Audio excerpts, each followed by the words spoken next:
organization, you can analyze anything you want. Cualquier organización, usted puede analizar lo que quiera. Con una taxonomía, que es básicamente eso de mantener en categoría el qué y el quién de una organización. Y ahora, alguien va a decir, ¿pero eso es la iglesia? Ahora, créame, esta es la cosa más fundamental que podamos aprender hoy usted y yo y cogerla. Así que, en la taxonomía, la última vez que miramos a esto dije que el propósito de la iglesia y para Jesucristo estamos reunidos aquí en su casa. Él ha declarado un objetivo por medio de su palabra, dada a nosotros. Esa es la persona que funda. Es Dios. Pero el fundador de la institución, organización, pone enfrente aquellos propósitos, objetivos que la institución o negocio o a las personas deberían andar haciendo. Y desafortunadamente, ese será el propósito claramente puesto por el fundador. Desafortunadamente surge la subjetividad. Solo digamos, la llamaremos subjetividad. No voy a tener bastante lugar aquí, así que la subjetividad surge. Esto es cuando llega la gente con su equipaje de qué debería de hacer en la institución. Bueno, la subjetividad dice que, por ejemplo, por el domingo de Pascua deberíamos tener ángeles flotando en la sala, con el viento soplando, deberíamos tener ambiente espiritual y todos deberíamos de... No, mi oración hoy es que se abran las mentes y los corazones al propósito objetivo. Esa es mi oración para cada uno al sonido de mi voz. Ruego por aquellos aquí por primera vez. Ruego por ustedes que han estado aquí por mucho tiempo. Que en el propósito objetivo resuene en sus oídos y en sus corazones. Y que esa subjetividad, la que piensa usted que la iglesia debería hacer, o qué debería de decir la predicadora, o cómo actuar, o cómo mirarse, o lo que sea, que estacione a esto. Esa es mi oración para usted. Demasiado aún lo de este día, la Pascua, se hará objetivo. Y ahora, para decirle, para darle prueba que los sentimientos pueden venir, vienen y vendrán, pero que resultan después, y nuestra fe no se establece con los sentimientos. Y pensaba yo, nada mejor hacer que movernos sobre la taxonomía. ¿Qué es la escritura la que he puesto aquí? Es una mini porción de la taxonomía. Este siendo el qué de cualquier organización. Se le puede hacer esto a todo. Y el quién, no el grupo de música rock, sino la gente, sería la clientela y los patrocinadores de la institución, como ustedes. Y aquí voy a poner productos. Productos no, en el caso de la iglesia, son los productos gente. Es el propósito, el objetivo del fundador. La Biblia declara que productos. ¿Qué debería pasarle a la gente que está recibiendo, oyendo y escuchando? ¿Qué debería pasarle a esa gente que se convierte en productos? Disculpe por decirlo así, de la iglesia. Ahora, puesto sencillamente, puedo responder a esto rápidamente diciendo que tenemos una declaración que dice, y que tome asiento la gente ahí arriba, no van a lograr esconderlos. Así que, si dijéramos qué debería pasarle a la gente, esos productos, muy simple. Decimos que deberíamos conformarnos con la imagen y semejanza de Cristo, pero no podemos parar ahí. Y la razón porque esto es lo que produjo la mentalidad, que con solo emular y tratar de actuar como Cristo es suficiente. Así que para disipar todo esto hoy, vamos a regresar al principio. Vamos a regresar por Hechos 17. Y tengo buena razón. ¿Qué lugar tan extraño para empezar esto? Vamos a mirar solo por algunas pocas áreas de la Biblia hoy, un poco diferente a lo que hemos hecho en el pasado, así que no me dejen. La razón por haber escogido esto al principio es que me imagino que nunca podemos desalojar nuestro cerebro de esto. Imagínense a Pablo, habiéndose convertido en su experiencia del camino a Damasco, y se le dice, pues, se le da una comisión, un encargo, luego se va a predicar. Pero imagínense que llega a un lugar, en primer lugar, ni había Biblia. Ya sabe, en las iglesias modernas por todas partes la gente tiene un cuadro de referencia. La expectativa que todos por lo menos han oído de la Biblia, han oído de Jesús. Esos acercamientos metódicos, pero Pablo no podía tener eso porque no existía. La iglesia tuvo su nacimiento el día de Pentecostés, pero fue plantada por lugares y lentamente nos damos cuenta que él andaba por Atenas. Y en hecho, esperando a sus consiervos que se habían ido a Tesalónica y que al regresar darían su reporte. Y es muy interesante que vaya a empezar aquí. Para demostrar algo, Pablo caminando por la ciudad dice que miraba a la ciudad entera que se entregaba a la idolatría. Disputaba en la sinagoga con los judíos. Y luego en verso 18, Hechos 17:18, y algunos filósofos de los epicureos y los estoicos disputaban con él. Y quiero darle un poco de historia.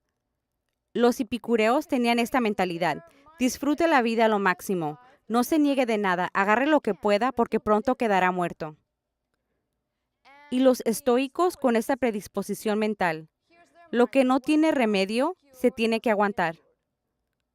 Así que tenemos dos predisposiciones mentales diferentes. Y estos eran los filósofos.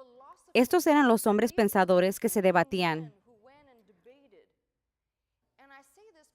Y les digo esto porque quiero que me sigan por aquí y por allá cuando hablo de la cristianidad, que no se puede empezar basándolo en un sentimiento, ya que estos hombres son pensadores. Estos son filósofos, filosofando, siquiera académicos tal vez, pero ciertamente no convencidos por trucos. Pero usted dirá, bueno, es algo extraño que diga eso usted, considerando que Pablo va a ver todos aquellos altares a cada Dios conocido.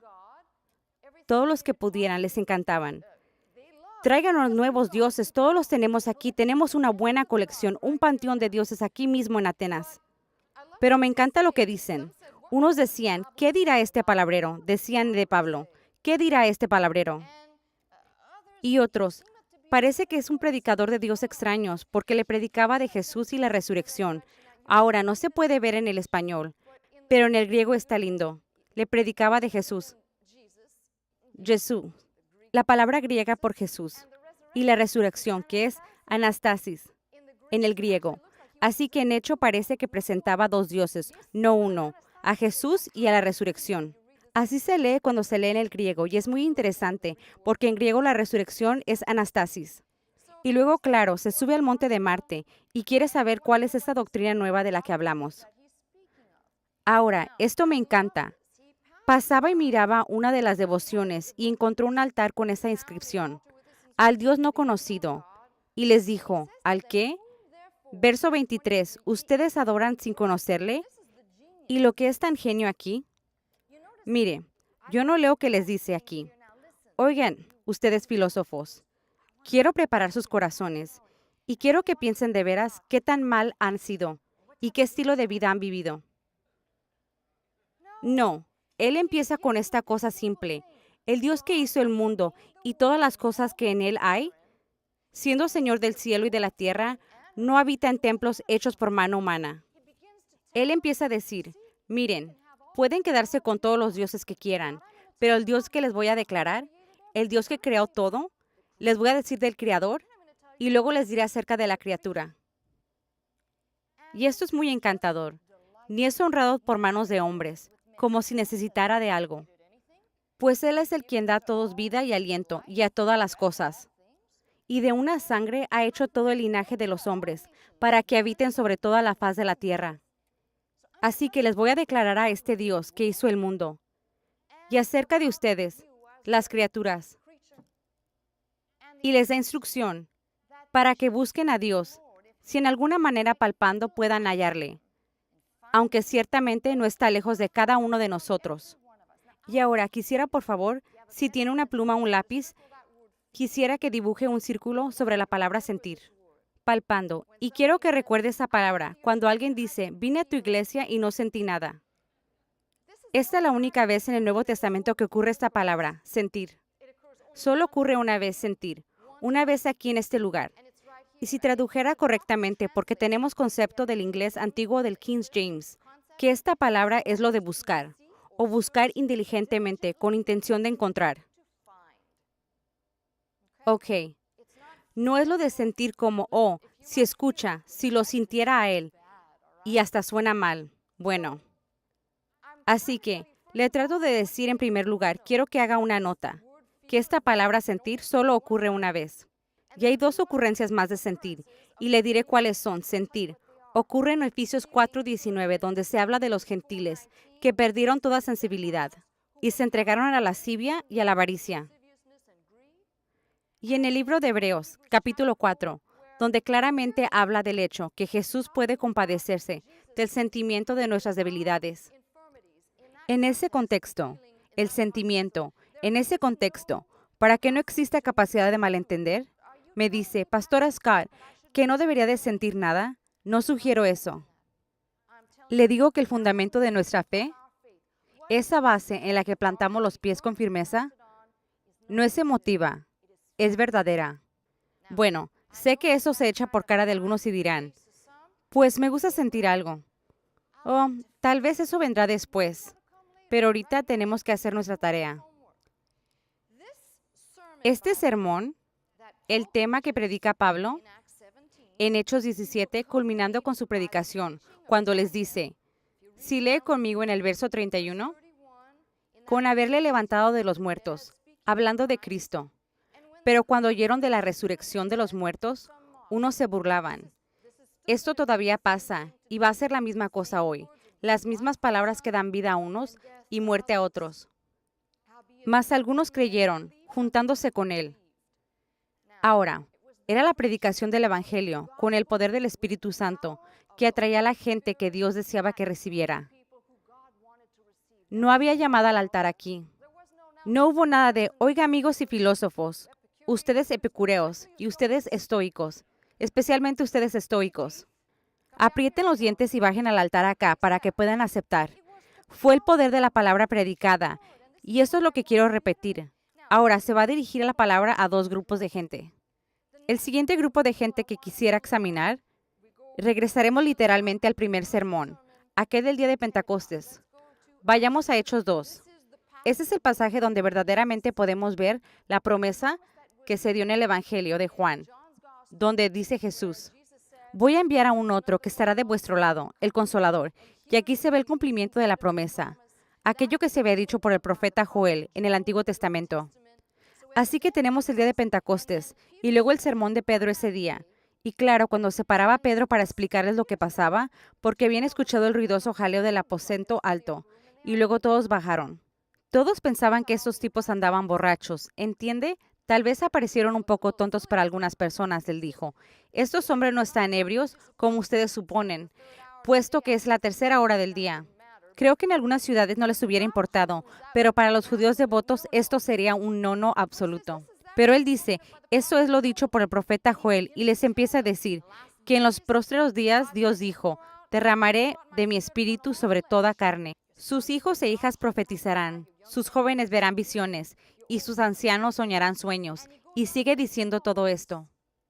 Y luego, si brinca conmigo al verso 22, les empieza a declarar a Cristo. Y lo hace de manera que les habla de tal manera y en el nivel que pudiera entender y recibir el mensaje. Él dice, varones de Israel, y sabemos que habían de menos 17 lenguas y nacionalidades juntas que oían ese sermón. Varones de Israel, oigan esas palabras, Jesús Nazareno varón. Le llama varón, aprobado por Dios entre ustedes. ¿Ya ve cómo puede empezar a relatar a alguien lo milagroso sin empezar por lo plano? Recuerda que no tiene encuadro de referencia. Así que conocían al varón Jesús, habían oído de las historias de Jesús andando por el país, los milagros que hacía y que ejecutaba.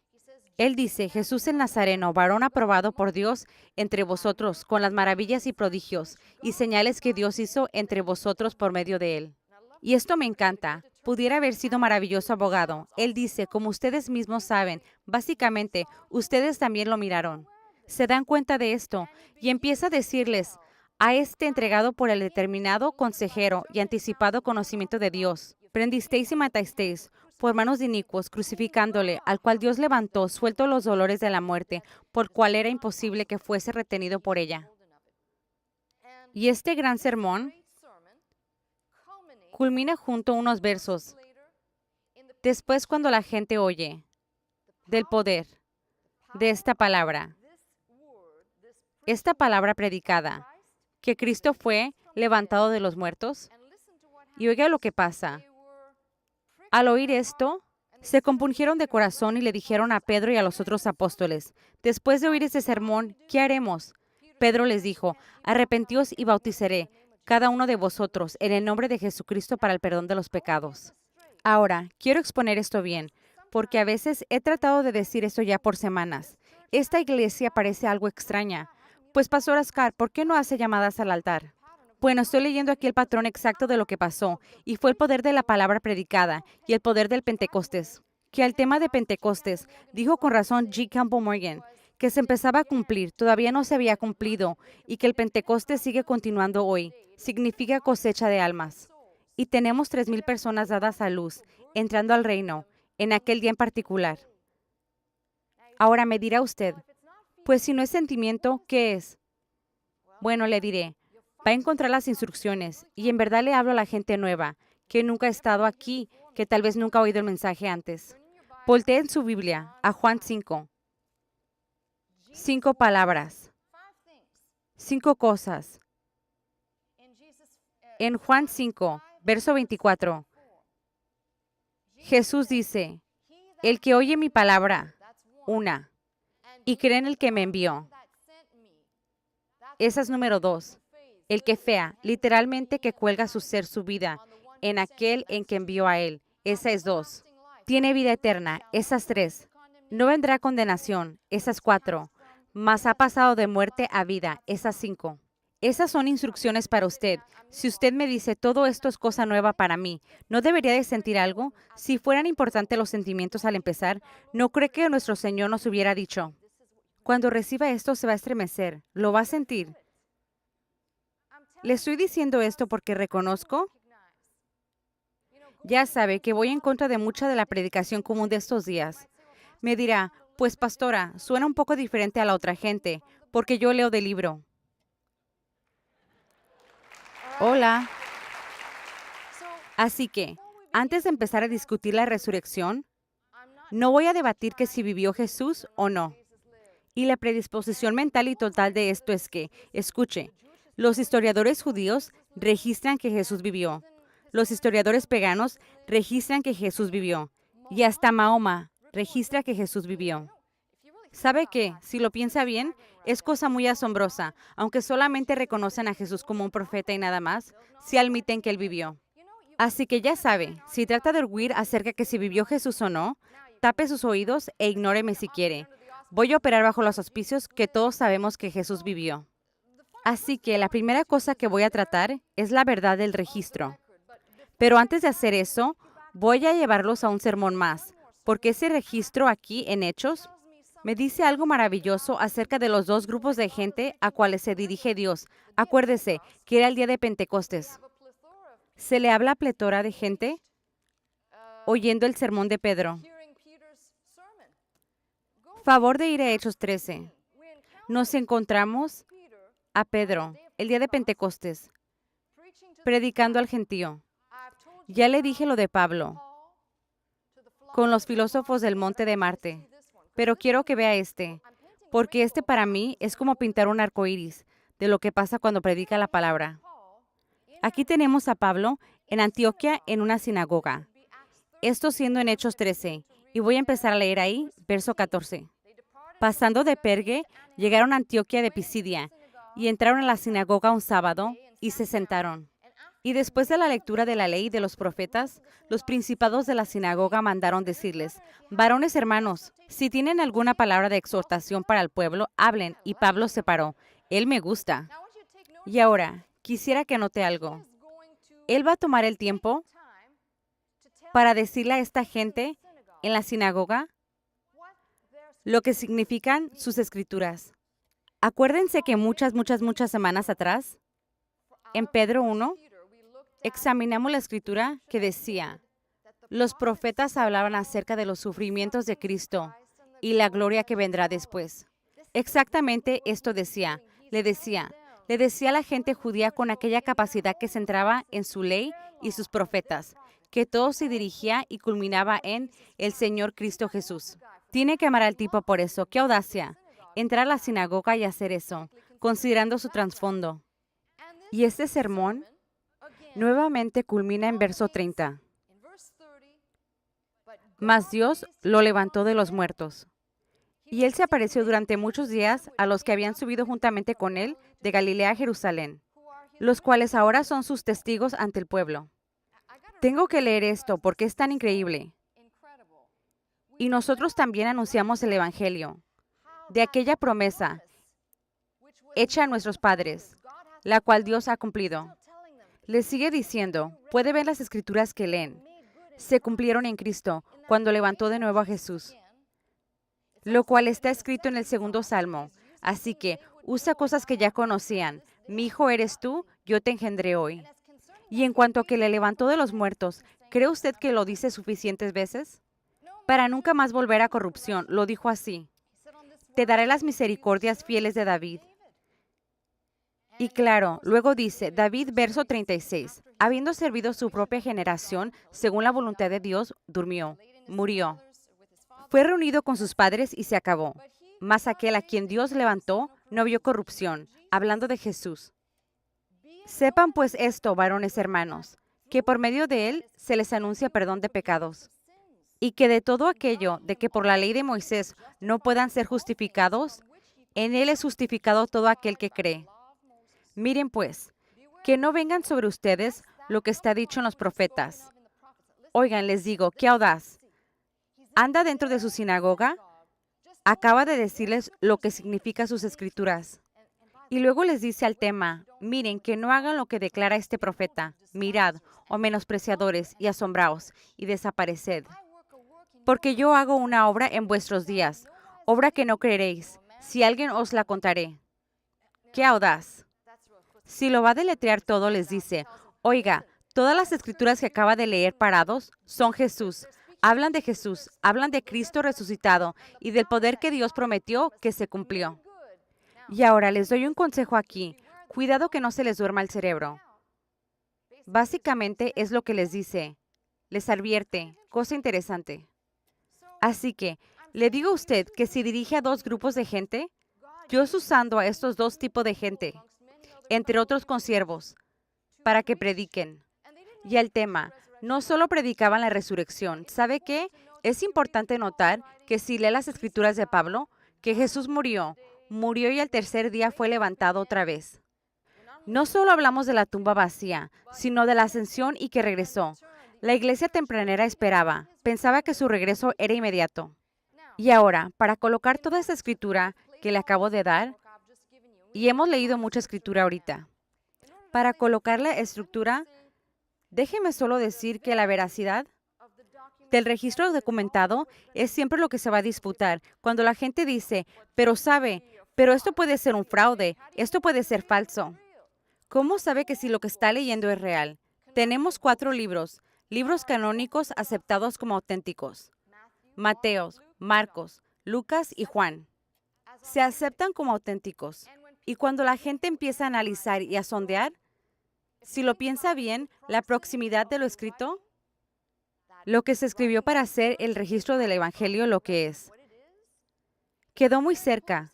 Fue hecho no muchos años después, con cerca proximidad a la muerte de Jesús, la crucifixión, resurrección y ascensión, muy cerca en proximidad, cuando se empezaron a documentar esas escrituras, puestas no solamente en un formato, sino circulando como un incendio fuera de control. Y eso en tiempos sin tecnología. Esa es otra maravilla. Hoy en día tenemos teléfonos celulares y hablamos a la gente, ya sabe, ¿me oyes? ¿Me oyes? ¿Me oyes ahora?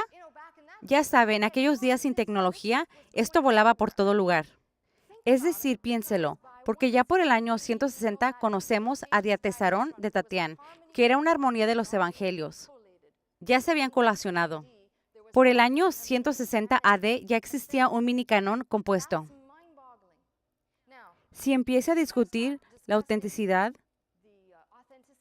y la veracidad del registro documentado, si le tiene que dar crédito al historiador Pagano Pliny por una cosa que dijo, ¿saben qué? Este registro tiene algo. Me parece que si no fuera verdadero el registro, ¿no creen que se hubiera hecho crónica de más milagros para embellecer? Jesús, acababa yo de leerlo y no lo había leído antes. Este fue descubrimiento reciente para mí y pensaba yo, ¿sabe qué? Es verdad, uno de los escritores del Evangelio dice que si escribiéramos todo lo que dijo e hizo Jesús, no habría bastantes libros para contenerlo todo. Es milagro que con tan pocos milagros y cosas se contienen para tenerlos nosotros. Y que si fuera cosa de embellecer la documentación, ¿no piensa ustedes que hubiera tomado libertades? Solo hagamos, ya sabes, si yo fuera la que andaba creando a un Jesús. Jesús sería un superhombre, un hombre araña, sería todos los superhéroes conocidos por el faz del planeta y más. El hombre biónico sabe esto y el otro. Sería todos aquellos para que no hubiera dudas si leyera y me dijera usted, wow, eso me abruma. ¿Cierto? Pero al contrario, leemos aquellas cosas que nos demuestran la humanidad de Jesús, divino y humano. Pero cuando él rogaba en el jardín con mucha tristeza, las cosas que pintan su humanidad, que si habláramos de la autenticidad, me parece que muy probablemente, con mucha probabilidad, si anduviéramos embelleciendo, no incluyéramos las cosas negativas, ¿me entiende? Lo haríamos todo bueno y positivo, ¿cierto? Entonces, aquí tenemos aquello de lo que digo dentro de la dimensión, en la cual vamos a andar brevemente, la veracidad del registro documentado. Lo que me gusta de los registros del Evangelio, para mostrar o dar un poco de acento aquí, yo sé que si yo escribiera una historia o inventara una historia, óigame, escúcheme. Escogería unas cuantas personas aquí, nos juntaríamos en una reunión los jueves por la noche, ustedes aquí enfrente de mí, nos juntaríamos para discutir lo que vamos a decir exactamente, ¿de acuerdo? ¿Entiendes? ¿Entiendes? ¿Entiendes? Bien, ok, vámonos. Cuando nos enfrentan que digamos la historia palabra por palabra y la misma, tengo mucha gente que me escribe y me dice, ¿qué hace con todas esas inconsistencias en la escritura? ¿Cuáles inconsistencias? En realidad, lo más notable para mí es que 4 escritores escribieron en diferentes lugares. Y siendo por lo menos, ya sabe, llamemos el pan pan y el vino vino, para aquella gente que dice inconsistencias. Si no puede ver más allá del tapiz que Dios teje, por las 4 esquinas de la tierra se escribe esto. No se juntaron diciendo, palabra por palabra, vamos a asegurarnos que todo salga bien. Sin embargo, todos salieron con lo más importante. Tumba vacía, Cristo resurrecto, apareciéndose a ellos, en un Cristo ascendido. ¿Sabe qué? Se puede hablar de lo que será lo más importante por el enlace del Evangelio, esta hebra de hilo que junta todo. Ahora, yo personalmente, a mí me gusta juntar a los evangelios y darles un nuevo arreglo a veces, porque veo esos diseños maravillosos que Dios ha juntado, que ningún hombre mortal pudiera fabricar. Algunos de ustedes estaban aquí el año que hice un repaso en panorama del Evangelio de Juan, cuando examiné todas las señales, y dije que la última señal fue la resurrección. Hay largo y asombroso número de cosas que alguien de ninguna manera pudiera fabricar. Claro, me gusta decir a la gente que si hay inconsistencias, es lo mismo que, ya sabe, cuando anda por la esquina y vio un accidente, y llega la policía y ya sabe, siempre separan a la gente para tomar el reporte. ¿Y usted qué vio? Bueno, menos que usted tenga ojos como yo, o tal vez vio otra cosa, puede ser una nave espacial o algo, pero era un sedán de 2 puertas, 4 puertas, o qué sé yo, el color o en esa intersección. Pero se van a encontrar denominadores comunes, que pasará lo que pasará, qué fracción de segundo, color, velocidad. No vamos a arguir que este accidente, donde se engancharon estos 2 carros, que pasó en cierto lugar, porque ahí están los carros para comprobarlo. Ahora, en este caso, la gente regresa con, bueno, en esa tumba vacía no había un cuerpo en la tumba. Así que, ¿cómo puede comprobarlo? Y voy a decir algo que es muy elegante. Es por la misma razón que no se puede encontrar el arca. ¿Sabe qué? Dios es muy listo.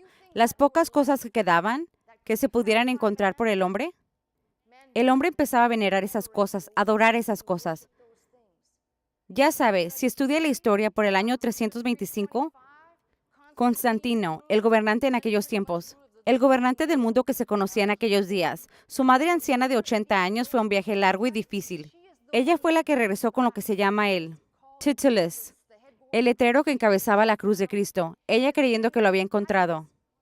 Es cuando se meten artículos a la iglesia que luego esos se veneran y se consideran sagrados, donde la gente se postra ante ellos y los besa. Y es por esa razón que, ¿sabe qué? Eso es lo que me encanta de Dios. Fe es lo que Dios dice, abre una vista. Jesús lo declaró claramente a la gente, no se dará señal. Generación mala y perversa buscan señales, y solo se les dará una señal, esa señal de Jonás. Y si lee, en el profeta Jonás, muy claramente dice, el Señor preparó No fue un accidente que fue tragado Jonás por un enorme, algo parecido a un pescado. Solo pasó algo, sabe, mala suerte. Hombre al agua y se lo tragó un pescado. El Señor tenía preparado un gran pez. El Señor preparó un tiempo establecido para Cristo. Ahora dijo él, esta es la señal, 3 días y 3 noches en el vientre del pez gigante, y luego él salió. Ahora, si va a escribir la Biblia de nuevo, le sugiero que empiece por la veracidad de la documentación, cosa que lo forzará a preocuparse por todos los profetas, empezando por Génesis 3:15. Y eso significa que tiene usted un gran problema, tiene muchísimo trabajo que deshacer. Se ve claramente la mano de Dios en esta obra. Imposible no verla. Así que acabamos con esto. Ahora vamos a lo siguiente, los testigos vivientes. Le pido que voltee, por favor, a 1 Corintios 15. ¿Sabe qué? La cristianidad no se edifica sobre algunas ideas buenas y filosóficas que se reemplacen y se hacen antiguas por alguna otra cosa. Hay conceptos de ciencia cierta que Pablo va a exponer aquí, claramente. La veracidad de los testigos vivos. Hechos 15. 1 Corintios 15. Y quiero que mire esto con vista nueva. Ustedes que han leído este pasaje y lo han leído un bastillón de veces, espíritu de exageración aquí. Quiero que lea con vista fresca algo que dice aquí. Es muy obvio que Pablo declara este pasaje. Capítulo 15 de Corintios. Porque en el verso 12 dice, pero si se predica de Cristo que resucitó de los muertos, ¿cómo dicen algunos entre vosotros que no hay resurrección de los muertos? Ya ve que aún en esa iglesia de Corinto, tan botada con los dones del Espíritu, abusando la cena del Señor, aún ahí se metía furtivamente la gente y decía, no hay resurrección de los muertos. Por eso se ve claramente la razón por empezar el capítulo. No había capítulo universo, pero por el bien de nosotros, él empieza el capítulo diciendo, además les declaro, hermanos, verso 1, les declaro el evangelio que les predico, el cual también recibieron, y en el cual perseveran, y por el cual asimismo son salvos. Si retienen la palabra que les he predicado, si no creyeron en vano. Y les dice primero, porque primeramente les he enseñado lo que asimismo recibí, que Cristo murió por nuestros pecados, conforme a las Escrituras. Por eso dije que si uno regresa a la documentación, ¿a cuáles escrituras se referían? No había Biblia entonces. ¿Entiende lo que digo? Tiene un gran problema, en realidad. La gente siempre se debate por el Nuevo Testamento, o la veracidad y la autenticidad. Existe un gran problema, porque la mayoría de las escrituras de Pablo se inclina muy pesadamente en los profetas, y Jesús citaba muchas remas, muchos dichos de los profetas. Así que tiene un problema grandísimo aquí. Si empieza a meterse por la autenticidad del Nuevo Testamento, va a tener que jalar una hebra que desbaratara todo. Lo siento, ya desbaratando, bueno, ni vale la pena. Y que fue sepultado y que resucitó al tercer día conforme a las Escrituras. Y luego, que apareció a Cefas. Ahora, quisiera hacer una observación aquí. Esa palabra apareció. En el griego es donde vive nuestra palabra por optal. No decimos visto. Como cuando Cefas Pedro, percibió. No, él lo vio con sus ojos, con sus optalmas. Lo vio a él, lo miró a él, se le apareció a él. Ahora, esto me parece ser notable en esta crónica. Nunca lo había visto en esta luz antes, ya que por 1 Corintios 15, Pablo defiende la resurrección. Yo jamás había pensado en esto. ¿Por qué dice todo esto? Y luego dice, como dicen algunos entre vosotros, que no hay resurrección de los muertos, regresaremos a los testigos. Pedro, hay muchísimo escrito sobre los temas de la asociación de Jesús con Pedro, de sus fracasos, de su proximidad a él y su declaración audaz, tú eres el Cristo.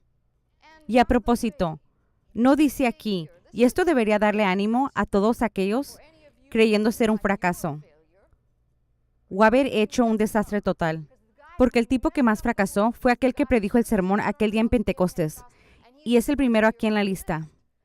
Ya ve, los fracasados pueden hacer cosa buena.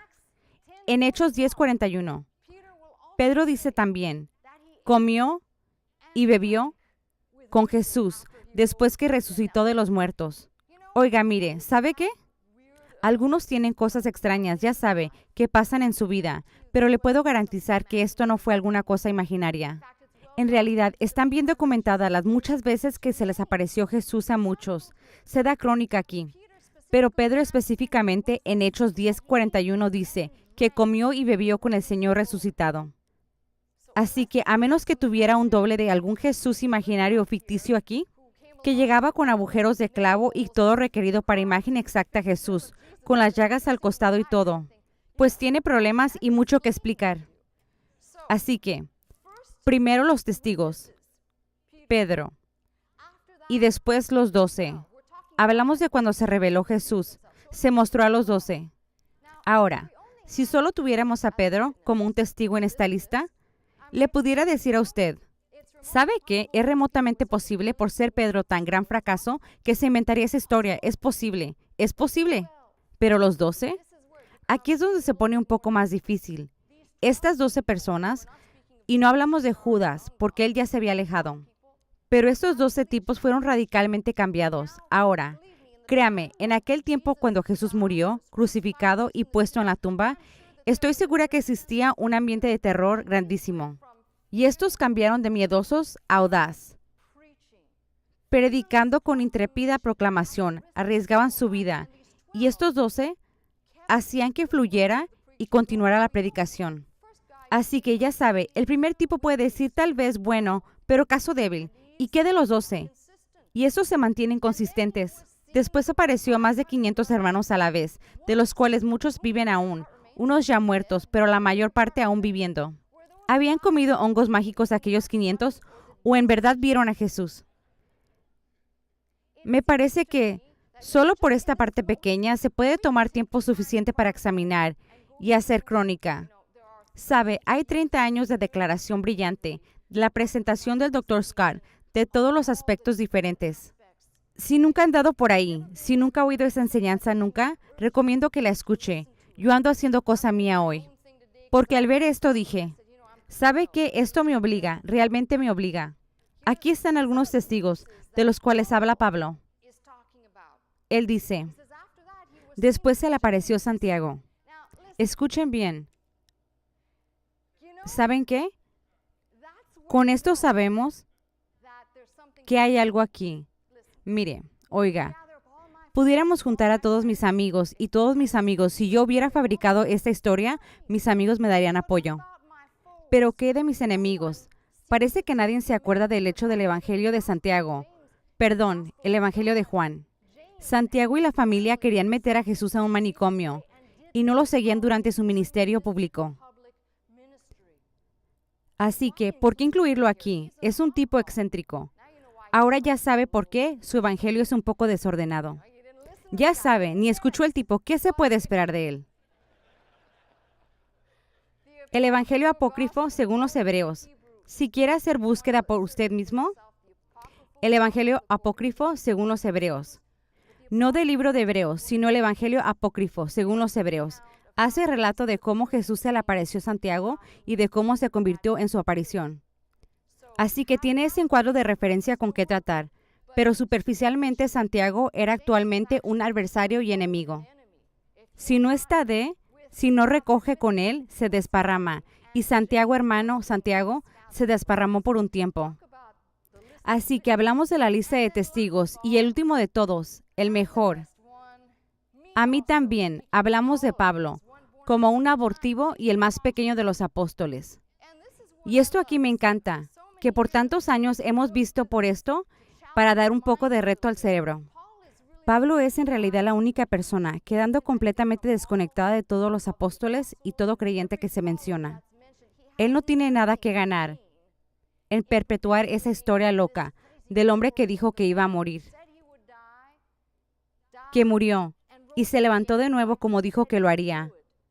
Nada que ganar, en realidad, todo que perder. Así que es como el testigo estelar. Cada vez que leo esto pienso en sí misma. ¿Sabe qué? Si la gente se agarrara bien de esto y pensara. Yo puedo imaginar a mucha gente que pudiera fabricar una historia. Pero Pablo, regresando por su experiencia del camino a Damasco. Y la gente dice, pero sabe, usted acaba de decir que el Señor no dio señal. Él solo prometió la señal de Jonás. Y periódicamente Él es suficiente bondadoso para dar algunas señales. Definitivamente le dio una señal a Pablo. Por aquel viaje maravilloso, su experiencia, le dio una señal. Pero le estoy diciendo del poder de este mensaje.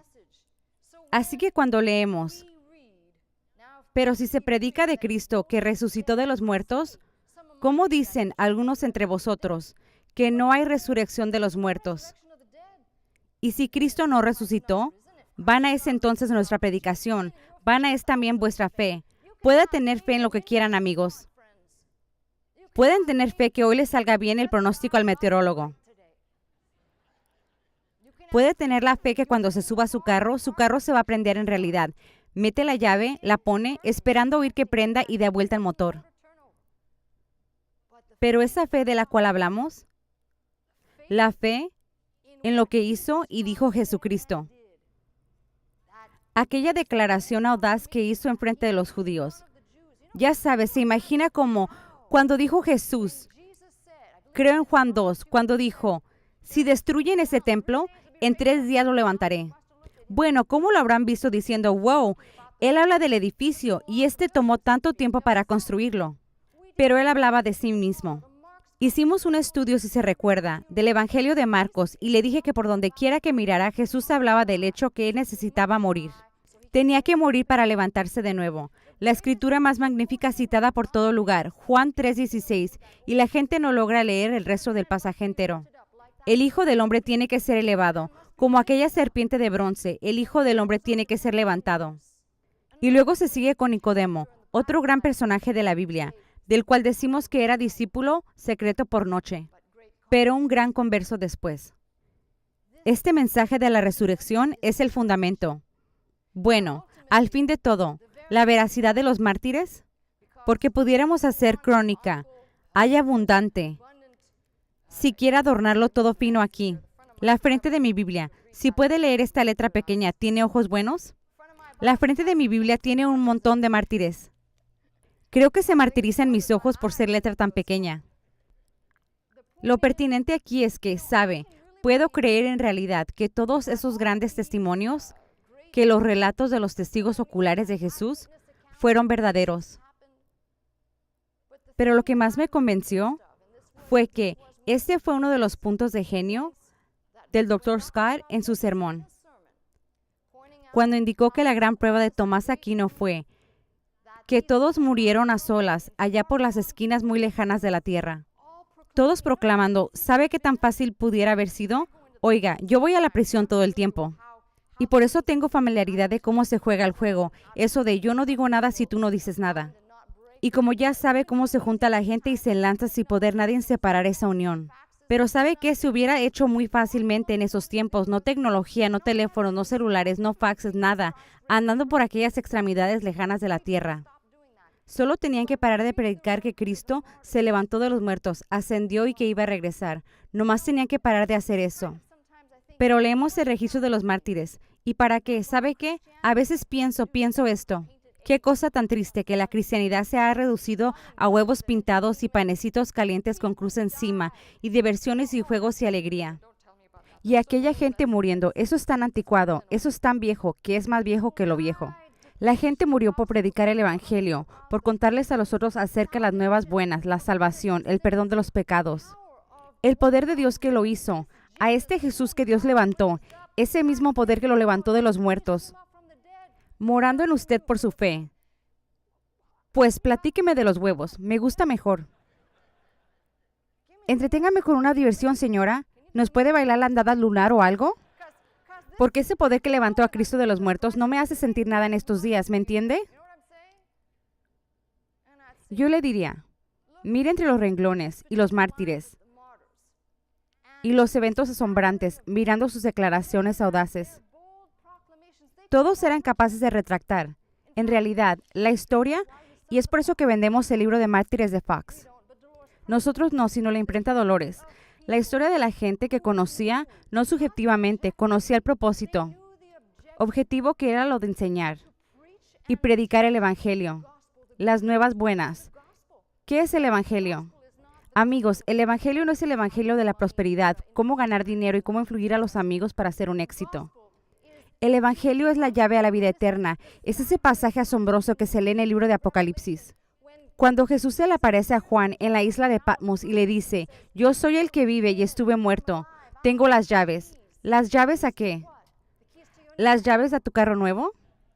¿Las llaves a tu casa nueva? ¿Las llaves a la muerte y la sepultura? Esas son buenas llaves para mí. ¿Y usted qué dice? Yo pienso que, bueno, es suficiente decir que esto era lo que decía siempre. Esos mártires, esos apóstoles, esos discípulos lo sabían. Pero ya no tenemos mártires hoy. Es verdad, no hay muchos. Solo diré esto, voy a mirar por ahí. No hay mucha gente queriendo arriesgar la vida, el todo. Para pararse en un hecho, se da cuenta que si los cristianos por todo lugar se paran diciendo, esto es solamente, no es solo es, esta es mi Biblia y sé que es mi Biblia. Ese es programa de otra gente. El programa mío dice, esto contenido aquí, esos 66 libros me dicen que me equipan, dándome no solamente los recursos de vida para vivir aquí, victoriosamente enfrente de Él, imputándose a mí, justificada, su rectitud dada a mí, parada en su gracia. Yo soy hija de Dios y tengo un lugar, justo como les dijo a los discípulos. Me voy para arreglar un lugar para ustedes y regreso por ustedes. Él regresará por sus hijos. ¿Sabe qué? Eso me excita más de todo lo que alguien pudiera posiblemente ofrecer. Si el mundo eclesiástico hiciera declaración por eso y dijera, ese es el poder de la resurrección. Ese es el poder que saca mis ojos de lo temporal y los fija en las cosas eternas. La iglesia sería revolucionada.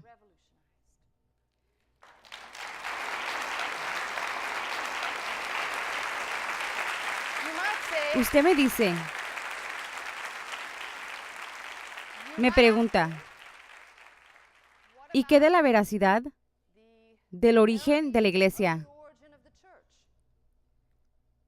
Porque acabo de deletrearlas, cada una que posiblemente pudiera.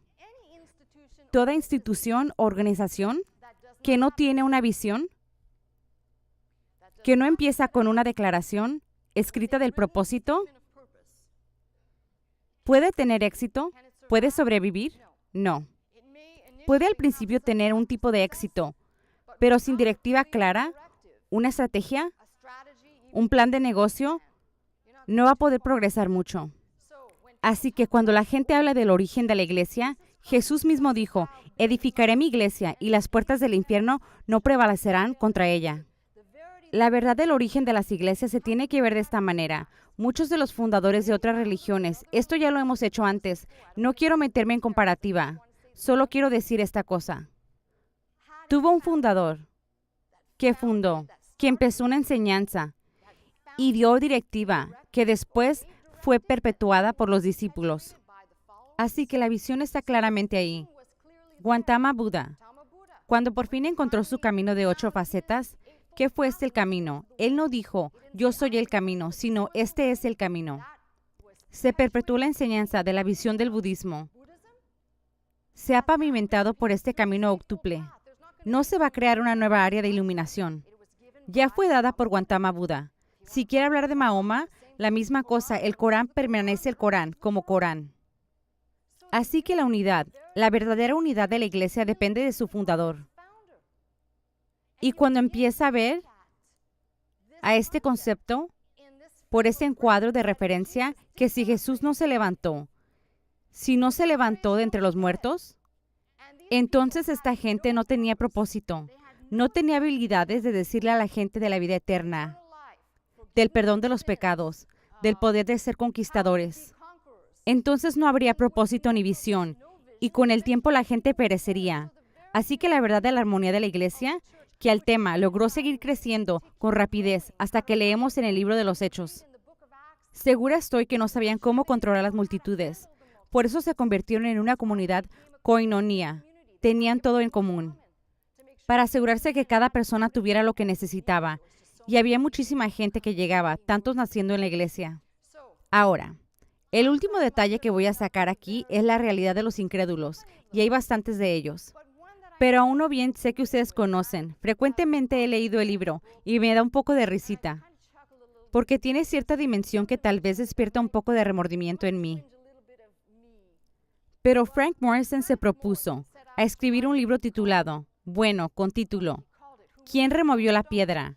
Pero se propuso escribir un libro para refutar y disipar que este Cristo resucitado era solo error ilusorio y nada más, propagado por discípulos que lo amaban, no queriendo que acabara en humillación a la vista del mundo.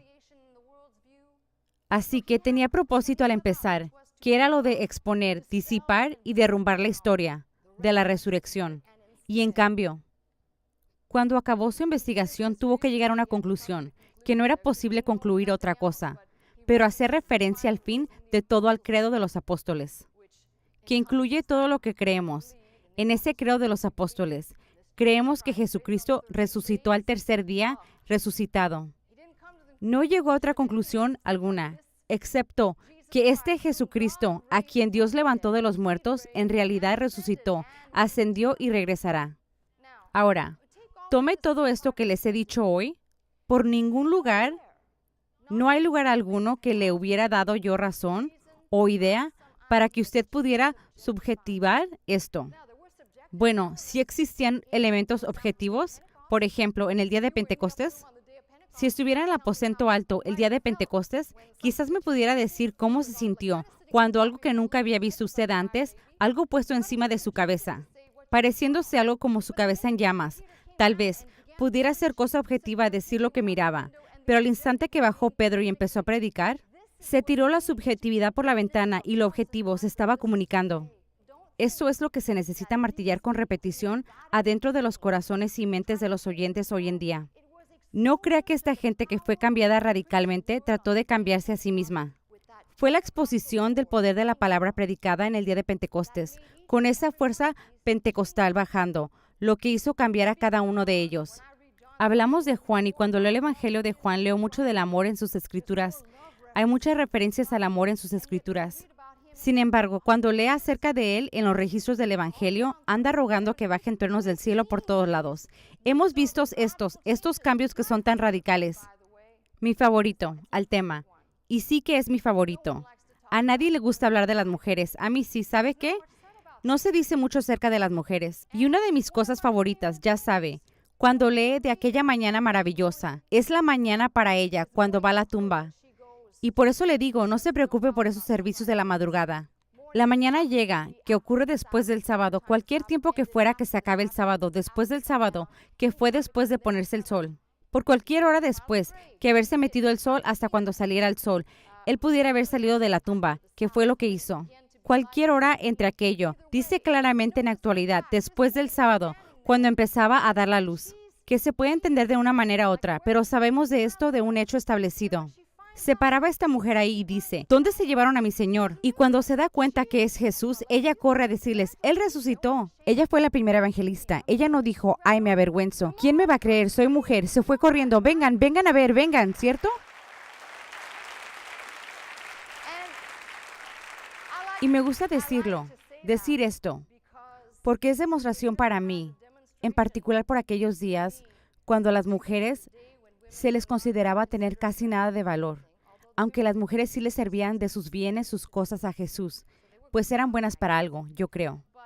Pero ella fue la primera que lo anunció. Y ahora, usted puede tomar todo esto y decirme, ¿sabe qué, Pastora Scott? La oigo, y especialmente aquella gente nueva, pues ¿sabe qué? He escuchado mucho de la resurrección. Y qué bueno y maravilloso, y regresan al mismo negocio de su vida normal la próxima semana, haciendo no sé qué, lo que siempre hacían. Pero para aquellos con capacidad de oír, les ruego que abran su corazón para recibir esto, porque el mismo poder que cambió a esta gente, el mismo poder que borró el miedo dentro de su corazón y los convirtió en gente audaz, es el mismo poder morando en nosotros hoy.